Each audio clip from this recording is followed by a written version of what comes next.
Hi guys, this is a demo video and today we are going to talk about polymorphism in Java.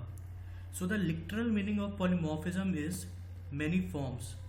Now I'll show you with the code that how polymorphism works in Java. So I've created this tiger class and this tiger class extends animal class. Now as you can see here, this is the animal class and in animal class I have eat method. Now this eat method prints animal eats. Okay, now in tiger class, this is the tiger class, and in this tiger class I have eat method defined.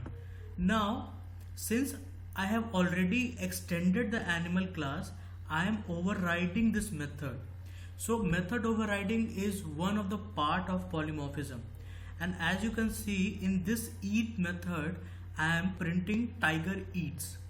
Okay, now in the main class I have this reference variable of animal, but I am creating object of tiger class. Now when I call this method on this reference variable, then it should print tiger eats because I have already overridden this eat method. So I'll run the code and you will see that what is getting printed on the console. So as you can see, the tiger eats get printed because I have overridden the method here, the eat method here. Now suppose if you want to call the eat method of animal class, then how are you going to do that? I'll show you here.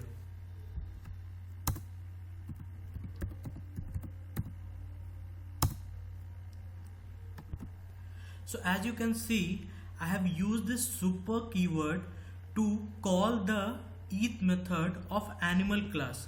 So first, when it will hit this method, eat method, the compiler will print eat of animal class, and then it will print tiger eats of the tiger class. Now I will run the code and you will see it. So as you can see here, first the animal eats get printed, means the eat method of animal class is getting called, and after that tiger eats has been called. So this is method overriding, and how you can call the method of the super class or the parent class, that you can call using a super keyword.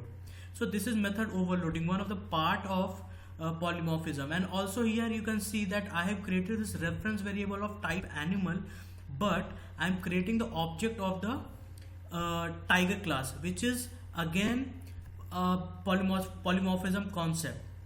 Now I'll show you method overloading in polymorphism or in Java.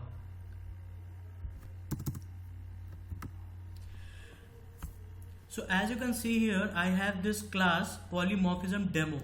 Now in here I have method. The method name is same, set values, but the parameter is different.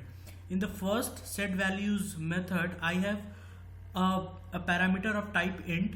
In the second one I have two parameters of type int, and in third I have a parameter of type string. Now when I call the method, then I'll have to change the number of parameters so that the exact method is getting called. So suppose here I have created this object of polymorphism demo, and I'm calling this set values method with one value.